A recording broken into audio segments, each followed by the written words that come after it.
Breast cancer is the second leading cause of death from cancer in women in sub-Saharan Africa. According to a study published in The Lancet Global Health in 2020, the 5-year survival rates of all stages in African countries, ranging from 20% to 85%, are much lower than those in high-income countries, which is normally above 85%. Despite its higher mortality rates, it appears that breast cancer is not getting enough attention from the healthcare community and society in Africa. Hello, I'm Amina Aliyu. Welcome to Our Voices.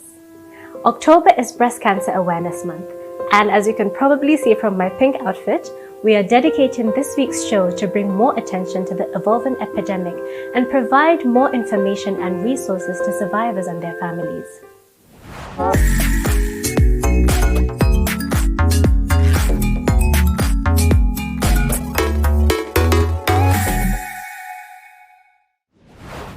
When it comes to breast cancer, the lack of knowledge of screening and treatment causes most of the disease's deaths in Africa. In many places, people don't discuss the issue openly. Our Voices producer Abby's son talked to Dr. Lisa Newman, a surgical oncologist and the director of breast cancer program for the Weill Cornell Medicine New York Presbyterian Hospital Network. Dr. Newman has done extensive research on breast cancer disparity associated with ethnic backgrounds. Let's take a look. Breast cancer death rates are 40% higher in Black African American women compared to white American women. A lot of that disparity is indeed related to the social and economic inequities that we see here in the United States, with poverty rates and lack of insurance being higher in the African American community. And then there's also a whole host of other horrific manifestations of systemic racism in the healthcare system. However, there are definitely factors related to the genetics of African ancestry that also contribute.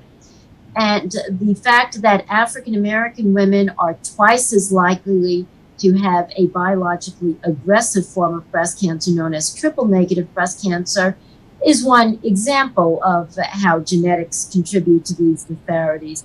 And for the triple-negative breast cancers, we cannot offer those hormonally active cancer-fighting pills. So triple-negative breast cancers are actually inherently more aggressive and more likely to metastasize. That brought up my next question.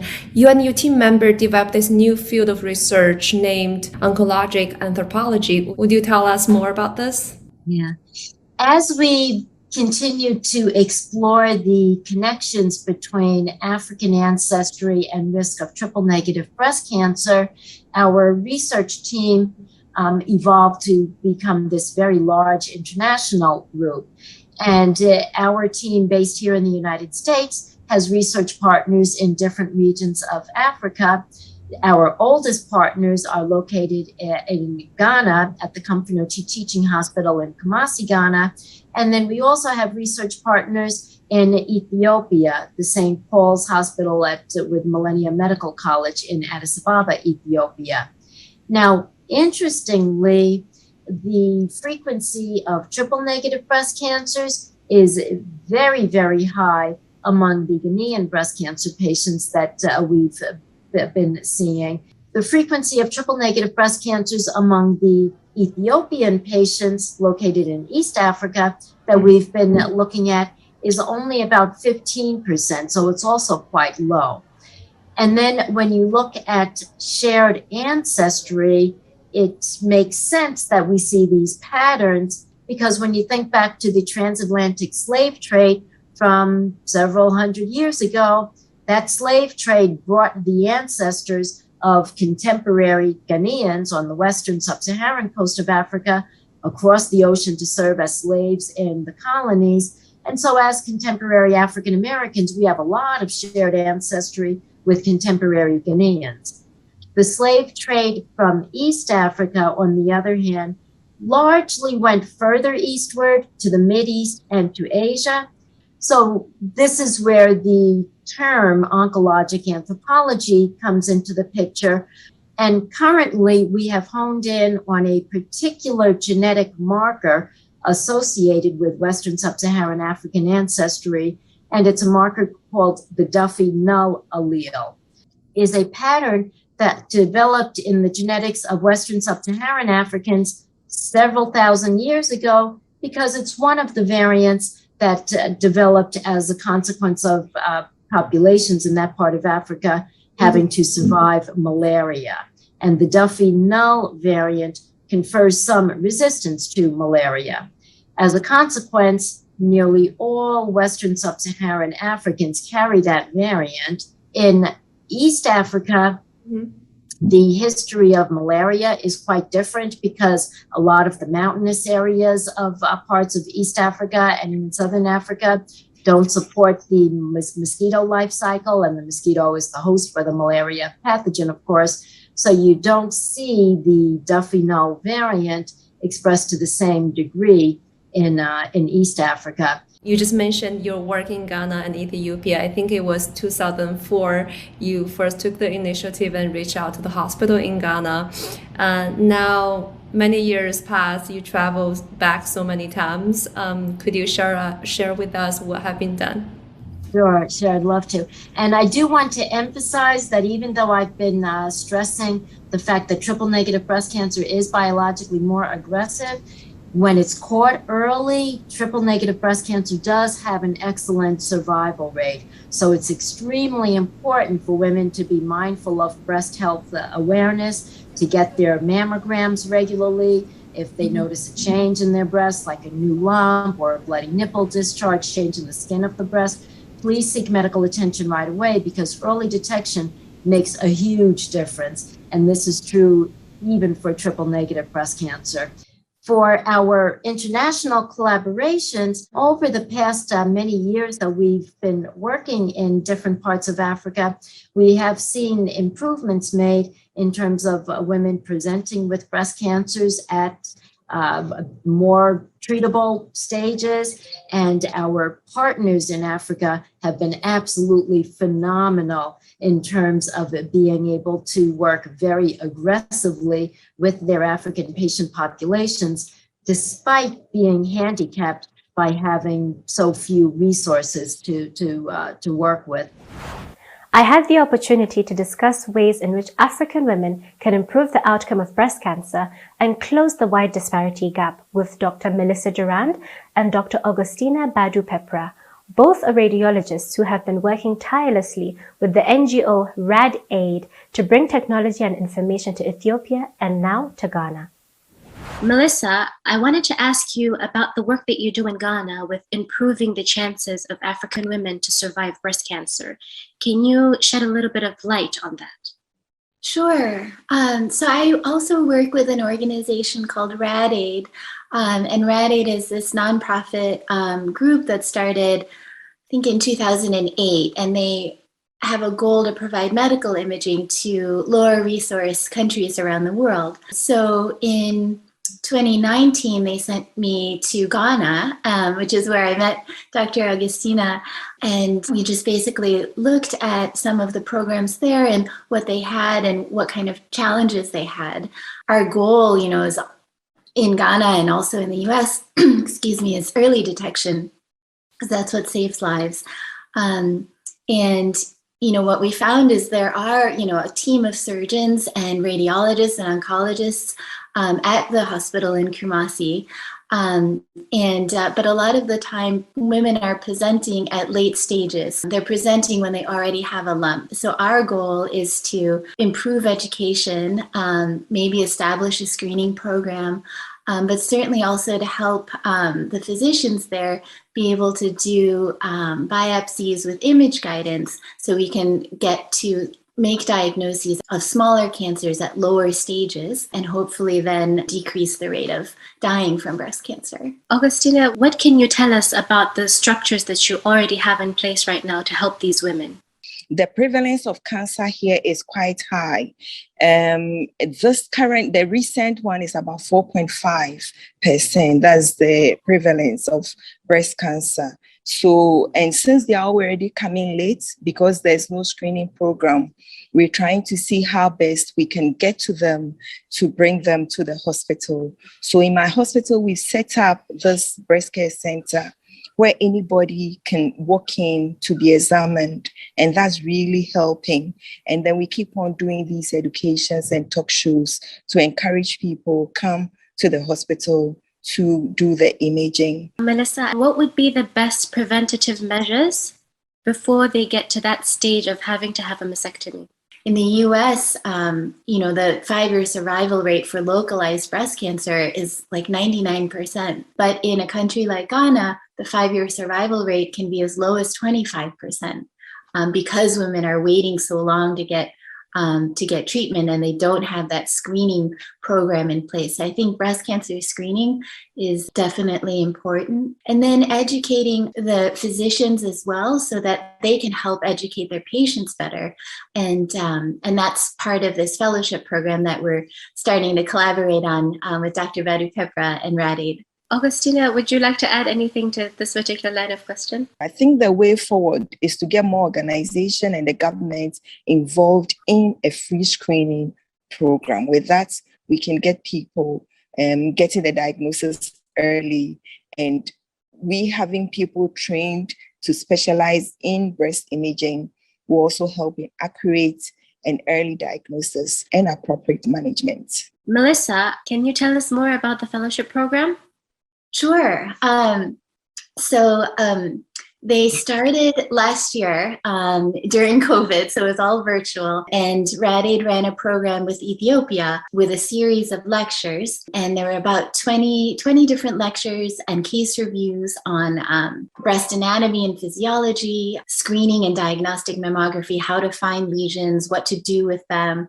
And then also ultrasound and MRI. We're hoping to come back to Ghana and be able to work on these procedures with the radiologists and surgeons there so we can get to these cancers earlier, make that diagnosis earlier, and help treat these women better. Augustina, with the limited resources that you have and the expertise that Melissa brings to the table, how have you been able to marry the two, and what kind of progress have you made so far? Well, after the cancer registry, the International Union of Cancer formed what we call the City Cancer Challenge in Kumasi, where there's a team of specialists, the same multidisciplinary team, have been brought together to see the way forward, the equipment that we need, the training that we need, and everything that we need to make sure that we'll be able to manage these cancer patients. This year, the turnout for imaging has been high, and accuracy has also improved. And I believe with the multidisciplinary team on board, we are also improving on the management of these patients. How early on do you think young women need to start taking precaution to help them prevent this type of cancer? We've noticed that those with family history really present early as in their 20s. So I think those with family history should start being seen from the age of 20, so that if there's a disease, it can be picked early.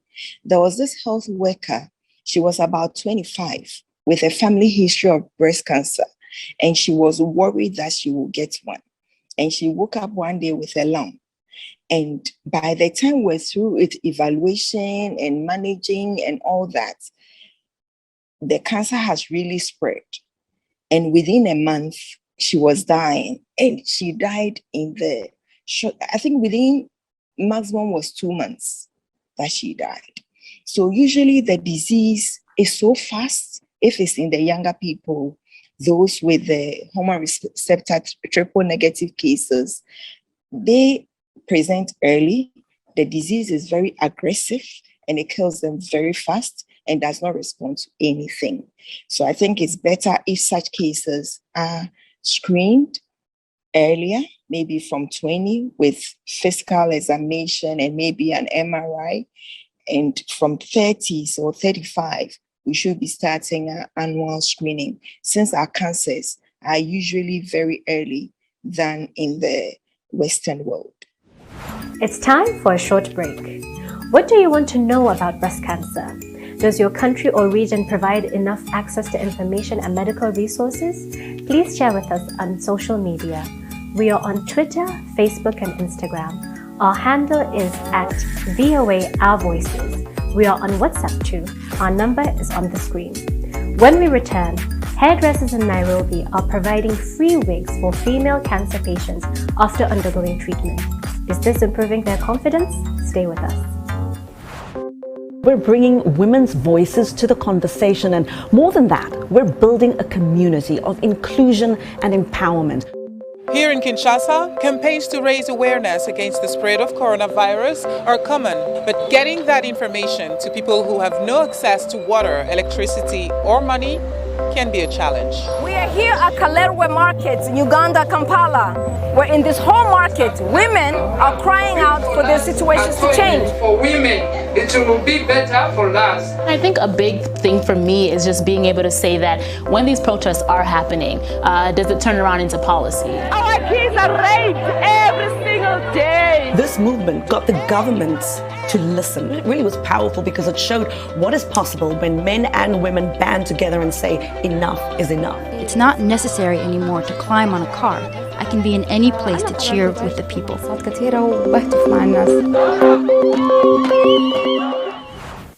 Welcome back. You're watching Our Voices. This week we're focusing on breast cancer. Breast cancer cases are rising in Kenya, but treatment is not widely available and it is expensive. There also remains a stigma to women losing their hair from chemotherapy. One hairdresser in Nairobi is trying to solve that issue by providing free wigs for female cancer patients to help restore their confidence. Reporter Rod Elmendorp joins a makeover session for Breast Cancer Awareness Month. Putting a smile on cancer patients' faces. That's what beautician Diana Akech does by providing free wigs in her Nairobi salon. 45-year-old Mary Nafula, a mother of 3, was diagnosed with cancer a year ago. Treatment saved Nafula's life, but her hair fell out, making her feel exposed. Now she finally has something to smile about. Like what this salon has done to us today, she has instilled confidence in us, and through this we can live positively, we can embrace all the challenges that accompany us, knowing that we are going to heal. Cancer is the third leading cause of death in Kenya, according to the World Health Organization, and the numbers are rising, from 37,000 reported cases in 2012 to almost 48,000 currently. Dr. Gladwell Kiari is an oncologist at the Nairobi Hospital. She attributes the rise to increased cancer screening and a change of lifestyle. We are smoking more, we are taking alcohol more, our traditional diets have changed, and we no longer eat the traditional lifestyle foods that we used to. So we have more fatty foods, we have less water and greens in our food, more processed food. The government responded with awareness campaigns and opening more diagnostic centers across the country. But most Kenyans who live on less than $3 a day cannot afford treatment. Nafula was fortunate enough to be able to pay for cancer therapy. And now having a wig, she's relieved of feeling stigmatized, especially on the streets and often in the Kenyan public transport vehicles called matatus.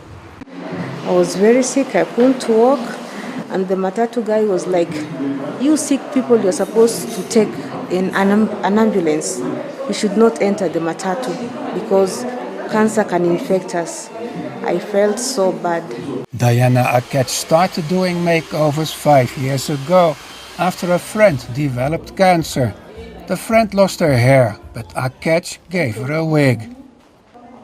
And I shared the story on social media, and everybody started, nominating their friends. And my friend, my friend gave me the willpower to keep doing this. So yeah, she's the one who motivated me. She's in heaven right now, and I'm sure she's very proud of what I'm doing. The wigs cost around $250 each and are paid for by donations from hospitals and companies. For those recovering from cancer, The journey is often long and painful.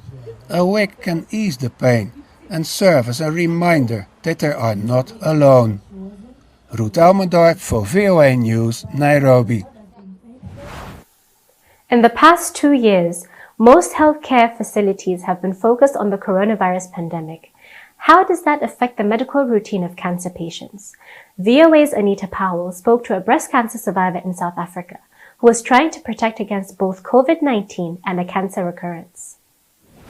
Leanne Upiter-Beer knew something was wrong. For weeks, the 49-year-old preschool principal had noticed disconcerting changes in her right breast. So I kind of went in for my mammogram knowing that I had breast cancer. I could feel it. I knew that that was what had happened. She was right. Hers was an aggressive, advanced form of breast cancer. A few days later, she started 6 grueling months of chemotherapy. Now that she's recovered, she takes steps to avoid catching coronavirus. I am still very cautious. You know, when anybody's with me, they say, "My God, how many times do you sanitize your hands?" And I go, what have I got to lose? You know, I need to just sanitize my hands, and I don't worry to say to somebody, please put your mask on, you know, or, you know, can you just sit a little further away from me? Medical professionals stress that South Africa's battle against breast cancer continues even as the pandemic rages. Dr. Sadia Laher, who worked at a breast cancer unit at a government hospital, says awareness and screening have improved, but more work needs to be done. We certainly have a better pickup rate of our cancers as well that has come to the fore with our increase in screening and awareness. Having said that, there's a lot of risk factors that have also changed, making breast cancer more common. But Laher says there's good news. There's also been changes in how we manage breast cancer and what we can do technological improvements that have allowed us to manage and treat early breast cancers differently. South Africa is one of the world's most unequal societies, and the health system makes that abundantly clear. Upiter-Beer says free screening is important, but she also worries about breast cancer patients who don't have the resources needed to recover. I think it is that post-cancer treatment, that support, that's where the meat of your recovery is. It's not a very glamorous term, but I feel that makes a big difference to a woman. Shortly after the school principal was declared cancer-free, the coronavirus pandemic landed in South Africa. She now faces the task of rebuilding her immunity while also safeguarding the 70 small children in her care. She says she's thrilled to be back, even though she knows that her job poses health risks. For her, it's a daily reminder of how precious life is. Anita Powell, WEWE News, Johannesburg. It's time for another break. When we come back, Simonish will take you on a journey of a brave young woman who is fighting breast cancer and raising awareness in social media. We'll be right back.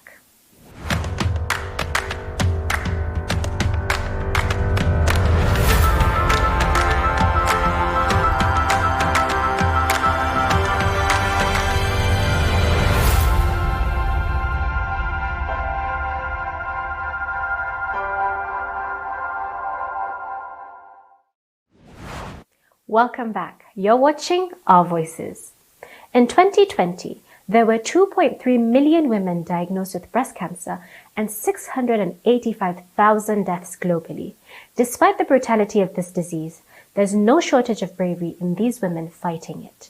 This week's Women to Watch, Simonish Yakoye will introduce you to a young woman who lost her life to breast cancer but left a legacy for her fellow survivors. Simonish?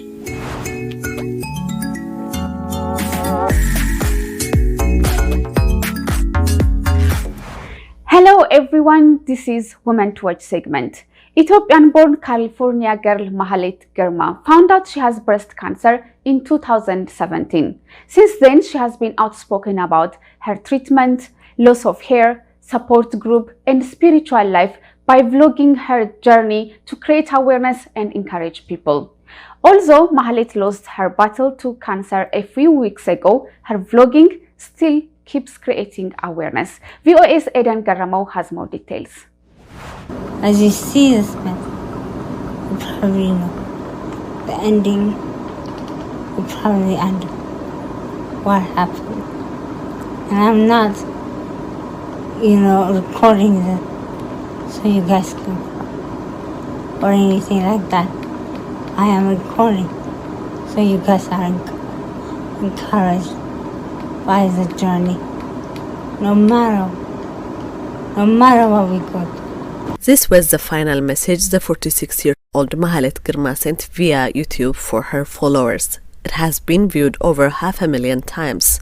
Mahalet has been vlogging for over 4 years about her breast cancer diagnosis and treatment. Born in Ethiopia and raised in California, Mahalet came from a family of cancer fighters and survivors like her mother. When I was pregnant with her, there was a lump in my breast, and then I had to get it out. Then, after that, I had some lumpy breasts and I had biopsies which were all negative. Till I found out in 2015 and I got treatment, and then mine was done at 2017. The first time Mahalet found a lump in her breast and removed was when she was 17 years old. Fortunately, that lump wasn't cancerous. Since then, she and her mother had removed several lumps, prompting a request for genetic testing. And the result shows that the mother and daughter are genetically predisposed. A year later, Mahalet found out she had a breast cancer. But instead of a silent fight against the disease, she started vlogging her journey in order to create awareness about breast cancer and the treatment. What she did with the vloggers, she wanted everything open to everyone, so that when they pass through things, so they know what to ask, what next, and things like that. And they should learn about cancer and the treatments openly. And that you can be strong mentally and you can win this. So that's what I'm sure her motto was. Cancer survivor Mulu Burhan Girma says support plays a big role during the journey. A strong support group is very, very important. And they have to be, as I said, they have to be really good support group. They don't have to sympathize or empathize or something. So it's better, like her friends, I remember, they will be just coming one by one every time she goes to chemo. And they bring something that she likes, and that's acceptable also. Mahalet Girma passed away on September 7, 2021. On her last video, she recorded a message for her followers saying her journey doesn't define theirs and encouraged people battling cancer and any other challenges to stay strong. That's all for this week. But the conversation of breast cancer won't end here. Please keep it going with your friends and family in your communities and share your thoughts with us on social media. For more information and stories on breast cancer, please check VOA's website at voanews.com. On behalf of the Voice of America and Our Voices team, thanks for watching and stay safe.